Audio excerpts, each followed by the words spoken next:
इस वीडियो में बात करते हैं इफ़ स्टेटमेंट की।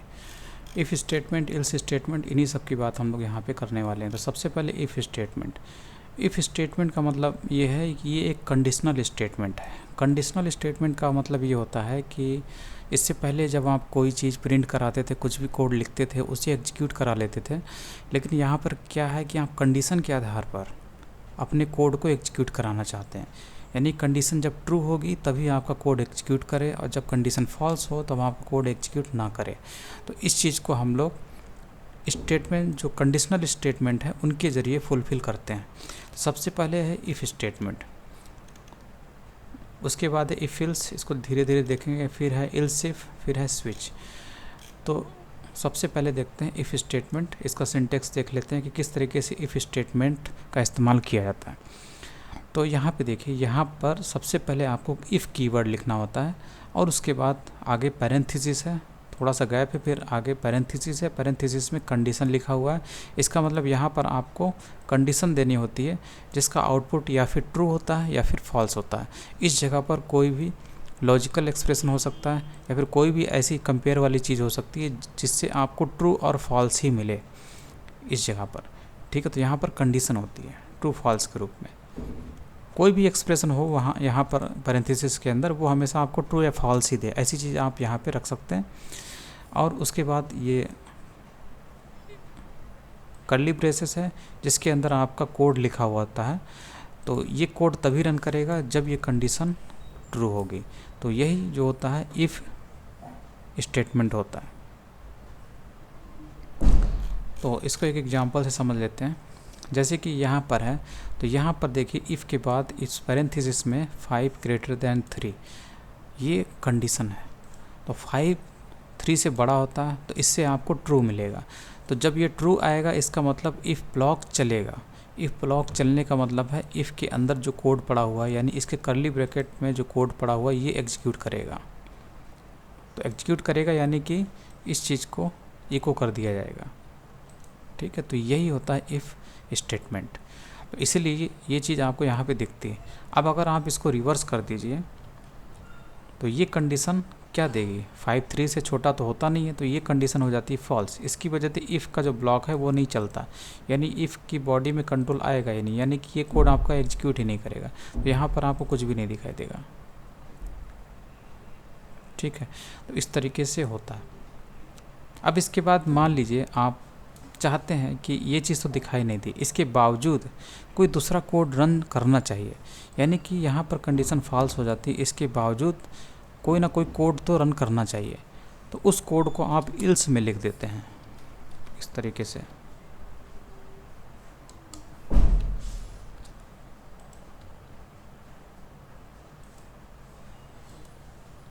इस तरीके से आप यहाँ पर इल्स में लिख दीजिए। जैसे कि हम लोग इसको मान लीजिए, इसी को कॉपी कर लें, एक कोड इल्स के ब्लॉक में रख देते हैं और यहाँ पे लिख देते हैं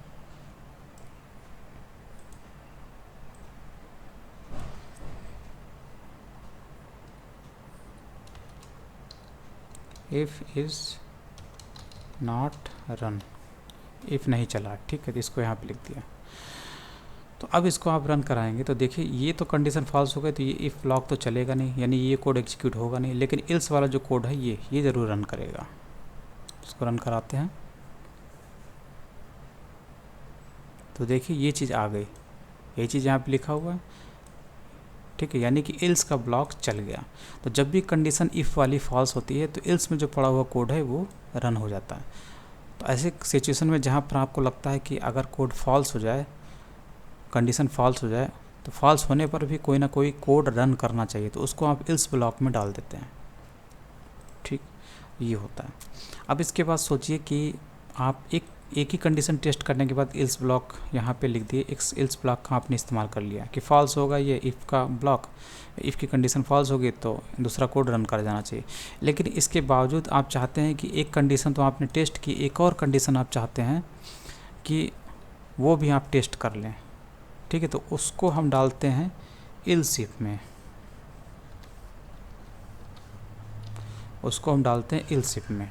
ठीक है, तो इल्स इफ में कुछ इस तरीके से आप लिखते हैं, यहाँ पे कंडीशन रहेगी बीच में और यहाँ पर आपका बॉडी रहेगी इल्स इफ की, तो इसके अंदर आप कोड लिखते हैं।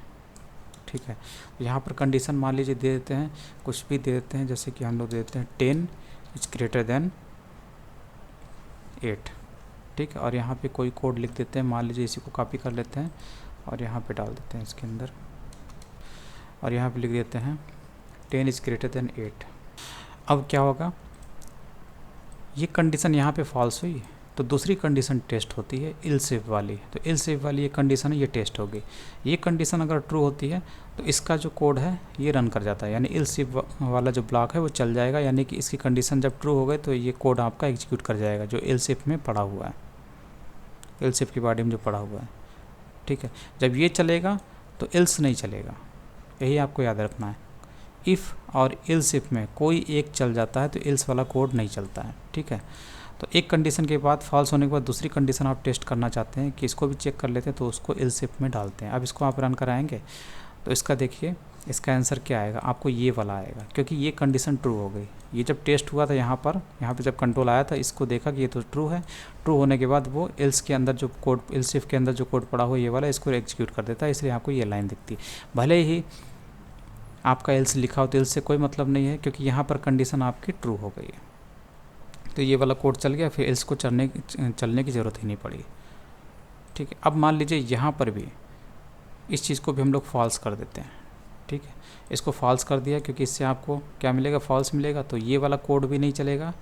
ठीक है, ये नहीं एग्जीक्यूट नहीं करेगा। तो अब क्या करेगा, आप फिर से यही वाला रन करेगा, इसको चला के देखिए तो ये वाली चीज़ आपको रन करते हुए यहाँ पे दिखेगी। ठीक है, ये वाला रन किया एल्स वाला ब्लॉक, इसलिए ये वाला चीज़ आपको यहाँ पे दिख रहा है। ठीक, तो ये होता है, ना तो ये फॉल्स, ना तो ये ट्रू है, ना तो ये ट्रू, दोनों फॉल्स हो गए। दोनों फॉल्स होने के बाद लास्ट में जो एल्स वाला कोड है वो रन कर रहा है, इसलिए आपको ये दिख रहा है। ठीक है, यहाँ पर मान लीजिए एक और एल्स इफ हम लोग ले लेते हैं, तीसरी कंडीशन भी टेस्ट करना चाहते हैं कि उसमें भी हम लोग टेस्ट करना चाहते हैं तीसरी कंडीशन के रूप में कि क्या जो कंडीशन है वो ट्रू है कि नहीं है। मतलब ये है कि इन दोनों के अलावा एक और कंडीशन हम टेस्ट करना चाहते हैं, तो हम लोग एक और एल्स इफ वाला ब्लॉक इस्तेमाल करते हैं, और यहाँ पर एक और कंडीशन ले लेते हैं। मान लीजिए आप यहाँ पे ले लीजिए 100 ले लीजिए, 100 ग्रेटर देन 18 ये ट्रू है, तो अब आपका ये वाला कोड आपका रन कर जाएगा, क्योंकि ऊपर से जब कंट्रोल आया तो इसको टेस्ट किया तो फॉल्स मिला, तो ये रन किया नहीं। इफ़ की बॉडी में जो कोड पड़ा तो रन करेगा नहीं, फिर उसके बाद इसको जब टेस्ट करेगा, यहाँ पे टेस्ट करेगा तो ये भी इसको फॉल्स मिला, तो ये भी अंदर का कोड एग्जीक्यूट नहीं करेगा। उसके बाद जब कंट्रोल यहाँ पर आएगा तो इसको टेस्ट करेगा तो उसको ये ट्रू मिल जाएगा। ट्रू मिलने से ये वाला जो एल्स इफ की बॉडी में जो कोड पड़ा हुआ है ये एग्जीक्यूट कर जाएगा, यानी कि ये आपको स्क्रीन पे दिखाई देगा ये वाला। ठीक है, तो अब इसको रन करा के देखिए तो ये आपको यहाँ पे दिखेगा, यही चीज़ दिखाई दी, क्योंकि इसी का कोड आपका रन कर रहा है, क्योंकि ये कंडीशन ट्रू हो गई। तो ये चीज़ होती है। तो जितने भी एक्स्ट्रा कंडीशन होती हैं उन सभी को आप एल्स इफ वाले ब्लॉक में लेते चले जाते हैं। सबसे पहले इफ़ होता है, उसके बाद एक्स्ट्रा कंडीशन आपको टेस्ट करनी है तो उसको आप एल्स इफ ब्लॉक में लेते जाइए। कंडीशन के आधार पे आप कोड को एग्जीक्यूट करना चाहते हैं, तो इसीलिए आपको एल्स इफ में उन कंडीशन को लेते हुए उस कोड को लिखते जाना है। और इसके बाद अगर इन सभी में कोई भी नहीं चलता, यानी सभी कंडीशन फॉल्स हो जाए, ये तो फॉल्स है, ये भी फॉल्स है और ये भी आप फॉल्स कर दीजिए, जैसे कि इसको फॉल्स कर देते, तो लास्ट में कौन सा चलेगा, लास्ट में जो एल्स में कोड पड़ा हुआ ये रन कर जाएगा। ठीक है, तो अब आप देखेंगे ये वाला चीज़ आपको दिखाई देगी, क्योंकि ऊपर वाली सारी कंडीशन, तीनों ब्लॉक की कंडीशन जो है फॉल्स हो गई।